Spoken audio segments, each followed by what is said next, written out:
ভাই, এরকম একটা ব্যাপার আছে, কিছু মানুষ বারবার সালাতে কায়েম হতে চেয়েও ব্যর্থ হন। যেমন কেউ হয়তো ২০ বারের মতো ইবাদত করতে চেয়ে ব্যর্থ হলে একটা সময় পর নিজের উপর আস্থা হারাতে পারে। তারা বলে, আমি চেষ্টা করেছি কিন্তু কাজ হয়নি। আবার এমন কিছু মানুষ আছেন যারা মনে করেন তাদের একটু ভিন্ন রকম অনুপ্রেরণা প্রয়োজন। তাদের ব্যাপারে আপনি কি বলবেন? আমার কাছে একটা পদ্ধতি আছে যেটা এক্ষেত্রে বেশ ভালো কাজে দেয়। আমি এটাকে বলি স্রোতে গা ভাসিয়ে দেওয়া। এমন একটা নদী কল্পনা করা যাক যাতে তীব্র স্রোত বইছে, এটা এতই তীব্র যে আপনি ডানে বা বামে যেতে পারবেন না। আপনি স্রোতের একেবারে মাঝামাঝি আছেন, আর সেটা সোজা জান্নাতে প্রবাহিত হচ্ছে। আপনি নিজেকে স্রোতের হাতে ছেড়ে দিলেন। ডান ও বাম পাশের জিনিসগুলোকে গুনাহ হিসেবে ধরে নিন। আপনি অবস্থান করছেন একেবারে মাঝখানে। এই স্রোত সরাসরি আপনাকে জান্নাতে নিয়ে যাবে। ঠিক তীব্র স্রোত, আপনি সাঁতার কেটে ডানে বা বামে যেতে পারবেন না। এই স্রোত আসলে কিসের প্রতীক?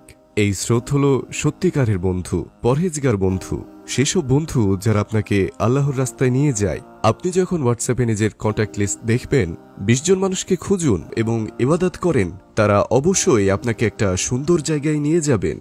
অন্যদিকে যদি নদীর স্রোত ভীষণ তীব্র হয় কিন্তু সেটা জাহান্নামের দিকে নিয়ে যায়, মানে খারাপ বন্ধু বান্ধব, সেটা আপনাকে সালাত বা অন্যান্য ইবাদত থেকে দূরে সরিয়ে রাখবে। সবচেয়ে ভালো যে কাজটা আপনি করতে পারেন, যে বন্ধুরা আপনাকে ভালো পথে নিয়ে যাবে, তাদের সাথে মেলামেশা বাড়িয়ে দিলে এটা আপনাকে একটা ভালো জায়গায় নিয়ে যাবে। আমরা সবাই মানুষ, আশেপাশের মানুষ দ্বারা আমরা প্রভাবিত হই, আমাদের পড়া বইগুলো দিয়ে আমরা প্রভাবিত হই, আর আমাদের দেখা ভিডিওগুলো দিয়েও। আপনাকে যে জিনিসগুলো প্রভাবিত করে সেগুলোকে যদি সতর্কভাবে বেছে নেন, বই, ভিডিও, মানুষজন, আপনি এমন একটা স্রোতে থাকবেন যেটা আপনাকে সুন্দর একটা জায়গায় নিয়ে যাবে।